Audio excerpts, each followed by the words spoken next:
Day 3. Deuteronomy 3, Deuteronomy 3 1-29. Then we turned and went up the road to Bashan, and Og king of Bashan came out against us, he and all his people, to battle at Edrei. And the Lord said to me, Do not fear him, for I have delivered him and all his people and his land into your hand. You shall do to him as you did to Sihon king of the Amorites who dwelt at Heshbon. So the Lord our God also delivered into our hands Og king of Bashan with all his people. And we attacked him until he had no survivors remaining. And we took all his cities. At that time there was not a city which we did not take from them, 60 cities, all the region of Argob, the kingdom of Og in Bashan. All these cities were fortified with high walls, gates and bars, besides a great many rural towns.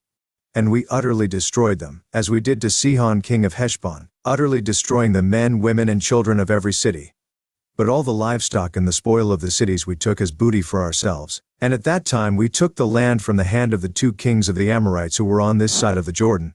From the river Arnon to Mount Hermon the Sidonians call Hermon Sirion, and the Amorites call it Sinir, all the cities of the plain, all Gilead and all Bashan as far as Salcah and Edrei, cities of the kingdom of Og and Bashan. For only Og king of Bashan remained of the remnant of the giants. Indeed his bedstead was an iron bedstead. Is it not in Rabbah of the people of Ammon? 9 cubits is its length, and 4 cubits its width, according to the standard cubit. And this land which we possessed at that time from Aroer, which is by the river Arnon, and half the mountains of Gilead and its cities, I gave to the Reubenites and the Gadites. The rest of Gilead and all Bashan the kingdom of Og, I gave to half the tribe of Manasseh. All the region of Argob with all Bashan was called the land of the giants. Jair the son of Manasseh took all the region of Argob, as far as the border of the Geshurites and the Mahathites, and called Bashan after his own name, Havoth Jair, to this day. Also I gave Gilead to Mashur, and to the Reubenites and the Gadites I gave from Gilead as far as the river Arnon, the middle of the river as the border, as far as the river Jabbok. The border of the people of Ammon, the plain also, with the Jordan as the border, from Chinnereth as far as the east side of the sea of the Arabah the salt sea, below the slopes of Pisgah. Then I commanded you at that time, saying, The Lord your God has given you this land to possess. All you men of valor shall cross over armed before your brethren, the children of Israel. But your wives, your little ones and your livestock, I know that you have much livestock, shall stay in your cities which I have given you, until the Lord has given rest to your brethren as to you. And they also possess the land which the Lord your God is giving them beyond the Jordan. Then each of you may return to his possession which I have given you. And I commanded Joshua at that time, saying, Your eyes have seen all that the Lord your God has done to these 2 kings, so will the Lord do to all the kingdoms through which you pass. You must not fear them, for the Lord your God himself fights for you. Then I pleaded with the Lord at that time, saying, O Lord God, you have begun to show your servant your greatness and your mighty hand, for what God is there in heaven or on earth who can do anything like your works and your mighty deeds? I pray, let me cross over and see the good land beyond the Jordan, those pleasant mountains and Lebanon.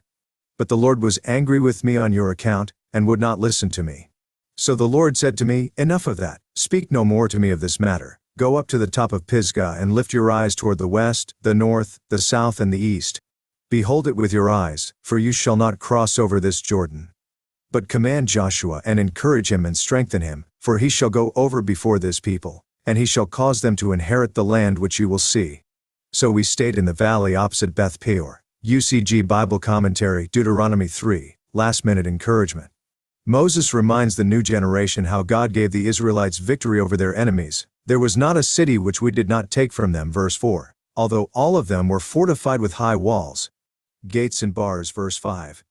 This, says Moses, happened because the Lord your God has given you this land to possess, verse 18.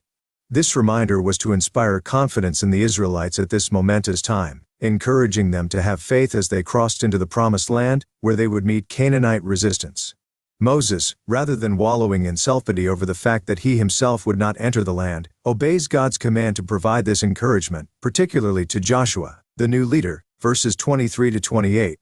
They need not fear the enemy since God will fight for Israel, verse 22. Several commentaries including Tyndale and the Nelson Study Bible state that the bedstead of Og mentioned in verse 11 could also be translated sarcophagus.